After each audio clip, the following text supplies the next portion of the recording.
Dieu nous aime-t-il tous individuellement? On va l'apprendre aujourd'hui à l'émission La Parole vivante.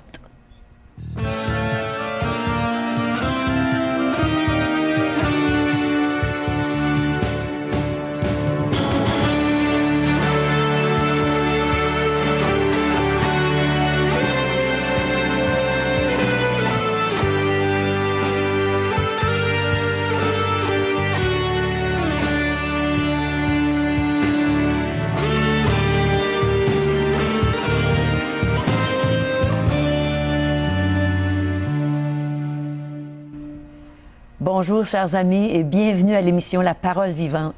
Aujourd'hui, le pasteur Régent Joly va continuer de nous entretenir sur l'amour de Dieu, ce que la Bible en dit. Et je vais encore avoir le plaisir de chanter pour vous et on va vous présenter le témoignage de Vital Nadeau, un bon ami à nous.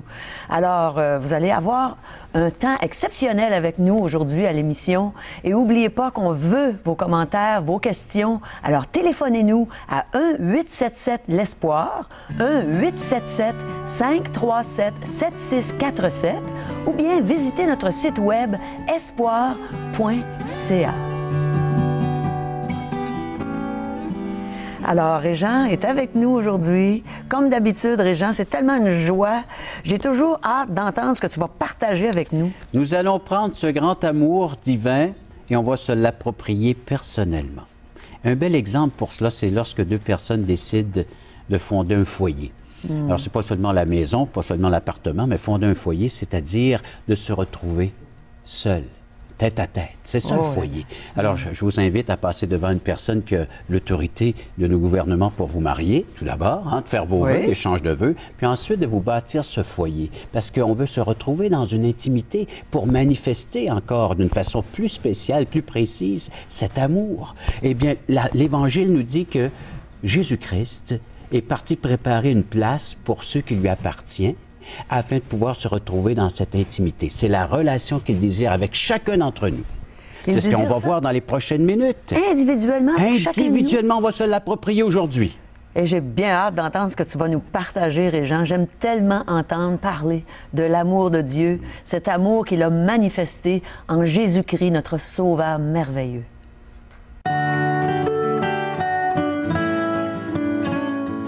Je suis né à Sainte-Victoire, près de Sorel, et je suis le 14e d'une famille de 17 enfants. J'ai grandi dans une famille où la mère était toujours présente et disponible, mais où le père était rarement là, il était au travail. À la maison et à l'école, jeune, j'ai appris les prières qu'on récitait, et pour moi, j'en avais du respect, ça me semblait bon, mais c'est quand je les disais que ça se gâtait, je faisais pas le lien avec mon cœur. Arrivé à l'âge d'environ 13 ans, je vendais des légumes au marché de Sorel avec mon père.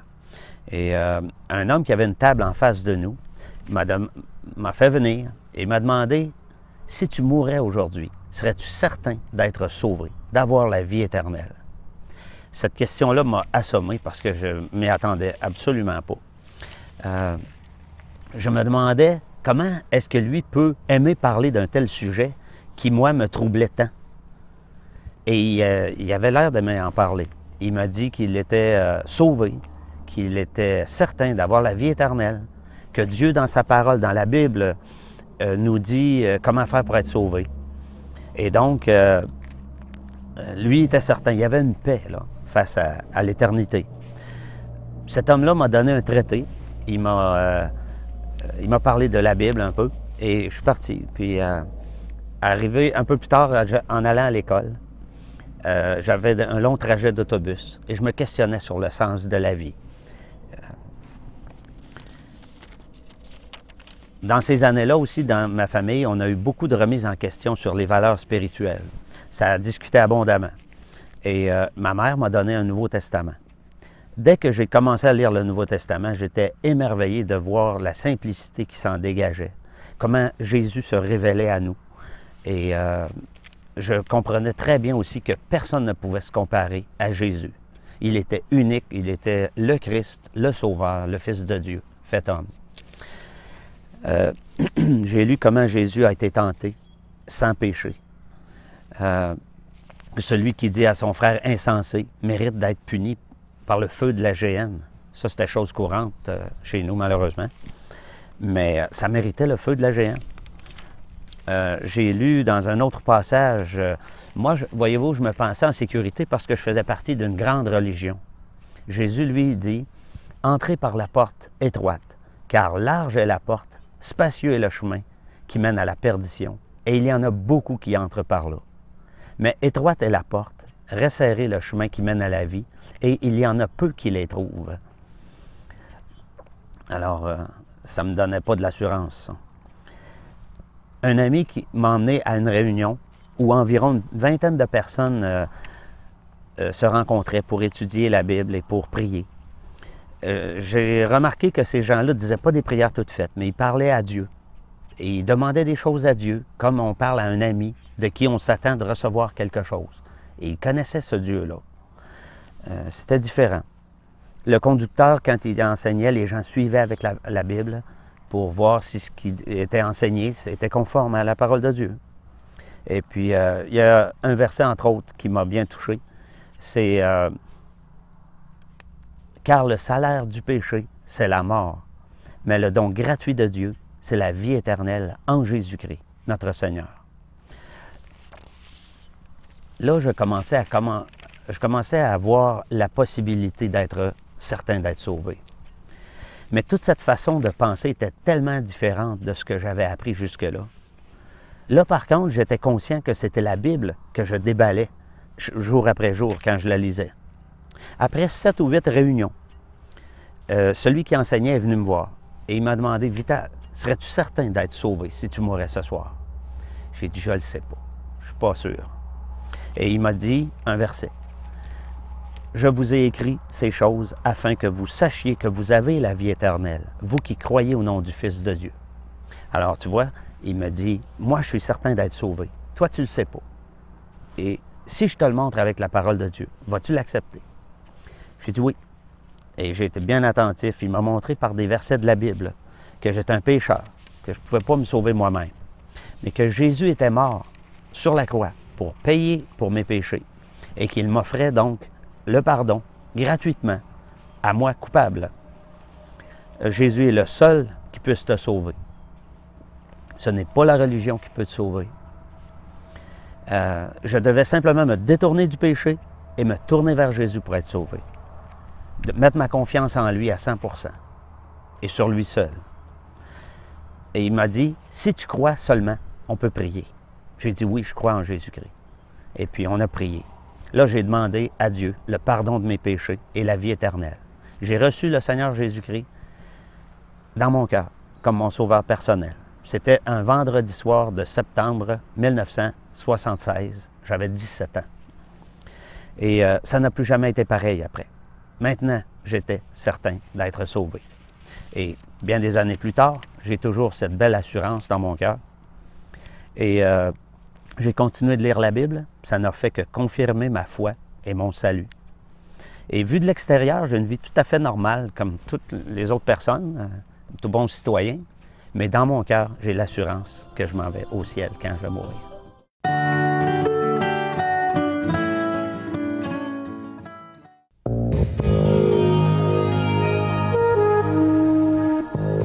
Mes amis, j'aimerais partager un petit quelque chose avec vous. C'est que le matin et le soir, j'aime prendre un petit temps personnel avec Dieu. Je sors ma guitare, je lui chante un cantique, je prie, j'écoute sa voix en lisant dans sa parole et j'ai l'impression que je suis toute seule sur la terre avec lui. Et je réalise qu'il m'aime personnellement, individuellement.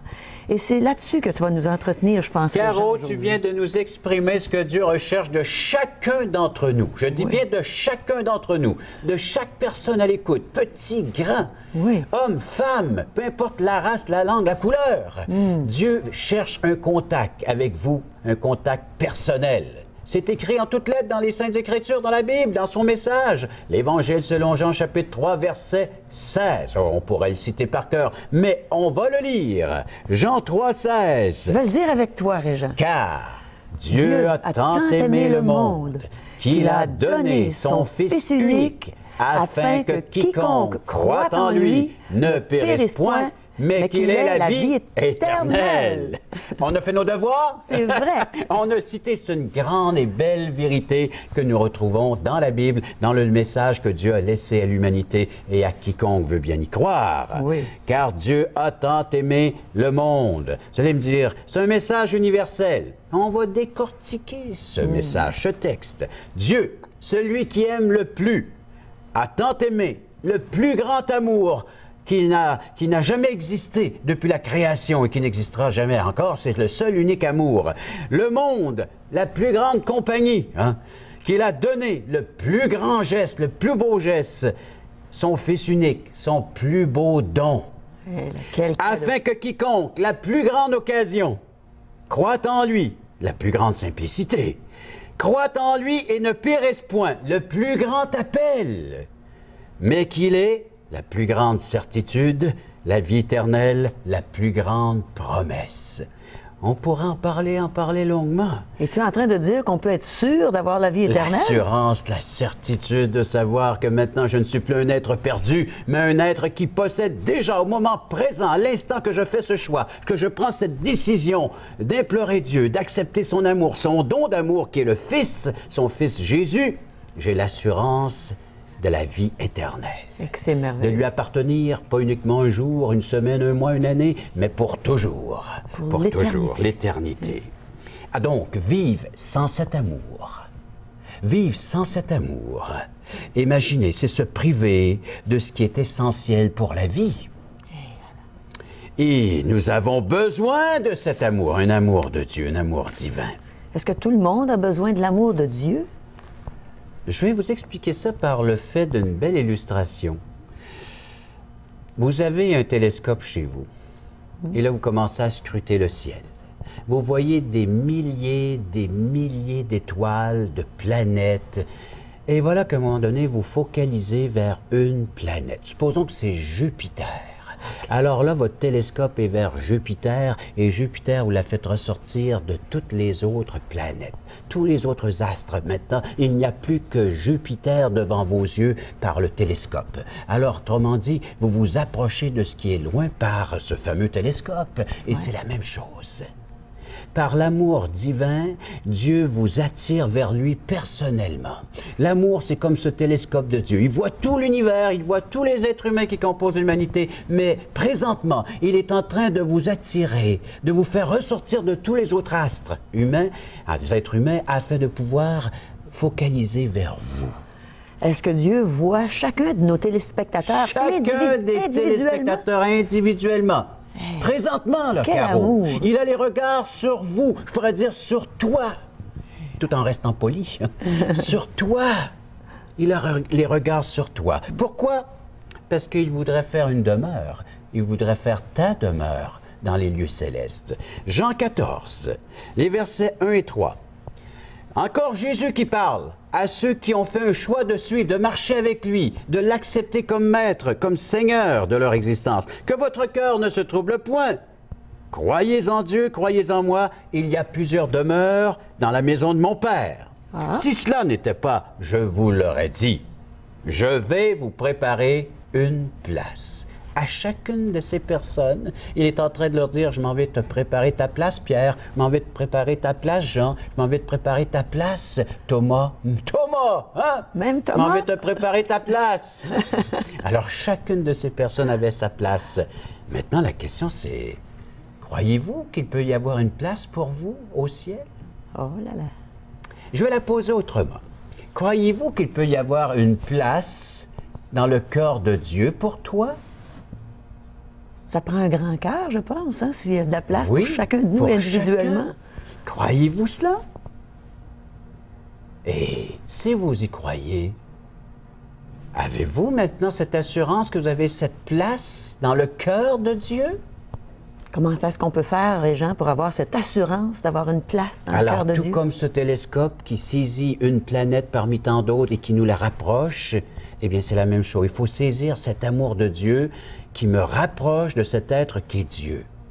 Mais il y a un obstacle. Hein? Alors donc, il dit, je m'en vais vous préparer une place, je reviendrai, je vous prendrai avec moi, afin que là où je suis, vous y soyez aussi. C'est le verset 3, il ne fallait pas l'oublier, il fallait compléter notre phrase, et puis cette fameuse pensée que Dieu nous prépare une place. Vous savez, lorsqu'un couple s'est marié, vivent ensemble, ont fondé leur foyer, et là, ils veulent un bébé, hein? Ouais. Qu'est-ce qu'ils font? Avant même que l'enfant vienne au monde, on lui prépare une place toute spéciale. Hein? C'est vrai, une belle place, chambre. Oui. Alors, les couleurs, et puis maintenant, on peut connaître le sexe du bébé qui s'en Ouais. vient, alors on peut choisir, préparer les petits vêtements, la couchette, l'endroit. On se prépare à cela. Avec amour, Oui, individuellement pour ce Le petit couple bébé est qui s'en là, vient. et puis on se prépare à accueillir un autre être. Vous savez que Dieu est prêt à accueillir un autre être au ciel? Et j'espère que ce sera toi qui es à l'écoute présentement. Comment faire ça? Alors tout d'abord, vous savez que le cœur du croyant a des yeux. C'est ce que nous dit les Saintes Écritures, l'Évangile. On peut voir maintenant Dieu se manifester lorsque nous sommes ouverts à accueillir cet amour dans nos cœurs, dans notre vie. Donc, tout comme un couple qui s'ouvre à s'accueillir mutuellement et à accueillir cet enfant mutuellement, parce que donc c'est une question de dire oui, je suis prêt à l'accueillir, eh bien, c'est la même chose pour chacun d'entre nous.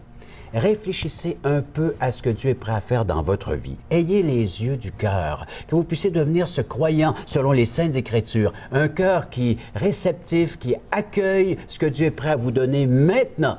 Ouvrez bien ce cœur, prêt à recevoir. Alors donc, votre cœur, votre esprit, vous savez, Dieu est prêt aujourd'hui. Je regarde dans 1 Timothée chapitre 2 verset 24. 1 Timothée chapitre 2 verset 24. Peut-être la personne qui est à l'écoute, elle se dit, ben moi, c'est vrai que c'est un amour universel, Dieu a tant aimé le monde, mais moi personnellement, c'est faux. Comment est-ce qu'une C'est faux, personne... Dieu t'aime. Comment est-ce qu'une personne ne peut être convaincue que Dieu l'aime individuellement? 1 Timothée chapitre 2 et verset 4 nous le dit clairement. Saisissez cette vérité. Prenez Dieu au mot. Dieu dit quoi dans 1 Timothée 2, 4? Cela est bon et agréable devant Dieu notre Sauveur, ça c'est le verset 3, verset 4, qui veut que tous les hommes soient sauvés et parviennent à la connaissance de la vérité.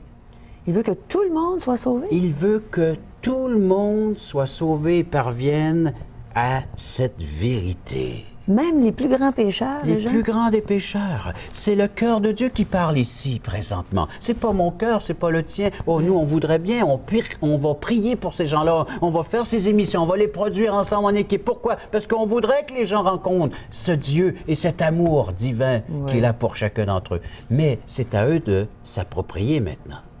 De dire, oui, je veux. Vous allez me dire peut-être, si c'est comme ça, alors je m'arrangerai avec lui plus tard. S'il m'aime tellement que ça, j'irai le voir un jour, puis je lui dirai, voici, je suis celui que tu aimes. Est-ce que c'est possible de faire Et ça? c'est pas comme ça que ça fonctionne, Caro. Je dois vous dire que Dieu nous a aimés et il a déjà manifesté, démontré, et c'est pas plus tard qu'on doit régler notre question, mais c'est maintenant. La croix. Je vous ramène un instant à la croix. Pourquoi à la croix? Parce que c'est la manifestation de l'amour. Dieu a tant aimé le monde qu'il a donné son Fils. Et ce Fils, qui est Jésus, s'est rendu jusqu'à la croix. Pourquoi? Parce que, oui, on parle de l'amour de Dieu, mais il y a aussi la justice de Dieu. Et il y a quelque chose qui doit être réglé entre moi et mon Dieu, entre Dieu et moi qui suis un être pécheur. Mon péché doit être ôté, enlevé, car il ne peut accepter ce péché en sa présence. Oui, il aime l'humanité, oui, il m'aime présentement, mais ce péché, il doit le régler une fois pour toutes, et c'est en passant par la croix de Jésus, en reconnaissant que je suis un être pécheur, en me repentant, en confessant, en disant, oui Dieu, je suis d'accord avec toi, je suis un être pécheur, j'ai failli, je n'ai pas atteint le but pour lequel tu m'as créé, je devais t'honorer, te glorifier, je devais être cette personne qui reflète l'être que tu es, et j'ai failli à cette tâche. Je suis un être pécheur. Alors c'est suffisant d'aller à la croix puis de... À la croix. On peut pas, on n'a rien à ajouter, c'est là des bonnes que l'amour de Dieu et que la justice de Dieu se retrouvent. Dieu a tant aimé, puis il a donné son Fils afin de régler cette question, qui est le problème de chacun d'entre nous, le péché. Donc on n'a rien d'autre à faire? Rien d'autre à faire, c'est un pas de foi, un pas d'amour. Vous savez comment est-ce que Dieu appelle ça? Son langage, c'est une grâce. C'est-à-dire qu'on ne mérite pas cela, mais il nous fait un cadeau. C'est un cadeau, Caro. Il nous offre une place au ciel, il nous offre maintenant d'être avec lui, de bénéficier de son amour. Mais voilà, l'obstacle à cet amour, c'est qu'on doit se détourner de ce péché et se tourner vers Christ et implorer cette grâce afin que nous puissions être tous pardonnés. Puis on ne peut pas en avoir trop fait là, pour que Dieu puisse nous pardonner, disons. Non. Supposons, moi je pense à un meurtrier dans sa cellule de prison ou de... Est-ce que ce soit, peu importe le péché qui peut décrire votre vie présentement, Dieu est prêt à l'effacer.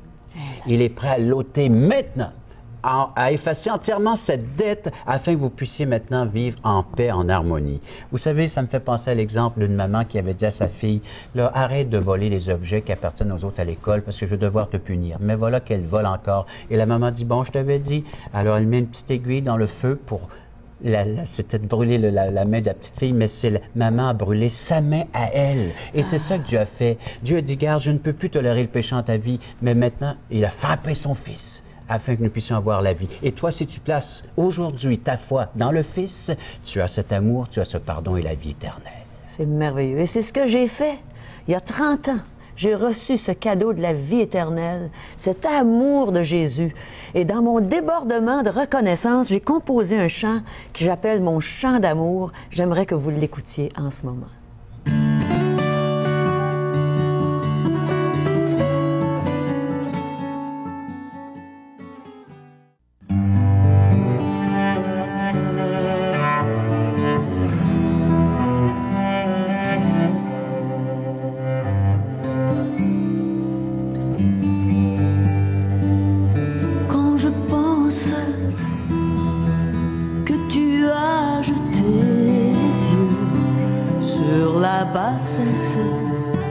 De ta créature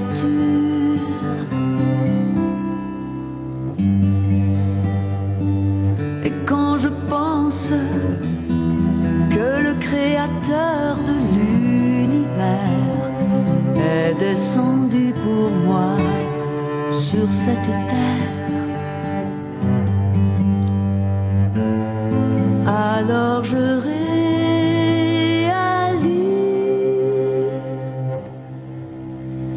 je suis l'objet de ton amour, que tu m'aimes éperdument, passionnément, doux Jésus.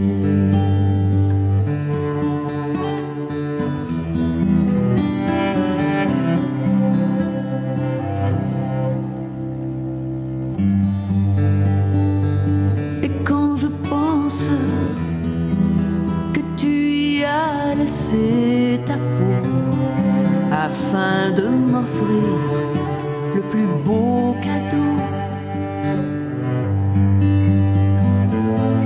alors je réalise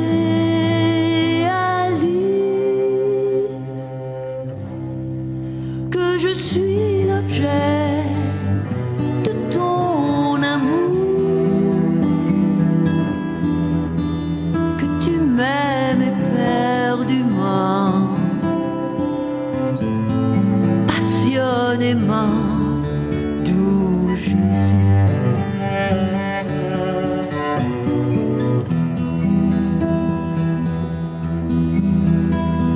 Je te vois sur la croix, ton visage ensanglanté, tes mains et tes pieds percés, et ton regard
Parole Vivante vous invite à participer à l'un des nombreux merveilleux déjeuners de l'espoir.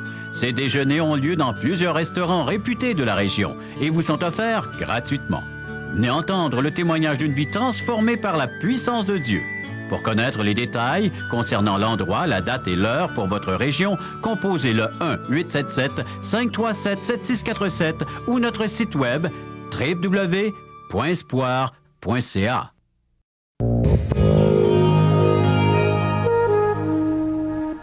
Alors, allez dans nos merveilleux déjeuners de l'espoir. Vous allez découvrir que Dieu vous aime individuellement, vous-même. Alors, c'est extraordinaire. Et il y a plein d'amour aussi dans ce que tu as à Pour en offrir. découvrir davantage, l'Évangile selon Jean, vous allez retrouver la promesse qui a été lue aujourd'hui dans l'émission, Jean 14, versets 1 et 3, que je m'en vais vous préparer une place afin que là où je suis, vous y soyez aussi. Une intimité. L'Évangile de Jean, offert tout à fait gratuitement. L'apôtre de la... Vous avez également, aujourd'hui, l'espoir, c'est Jésus.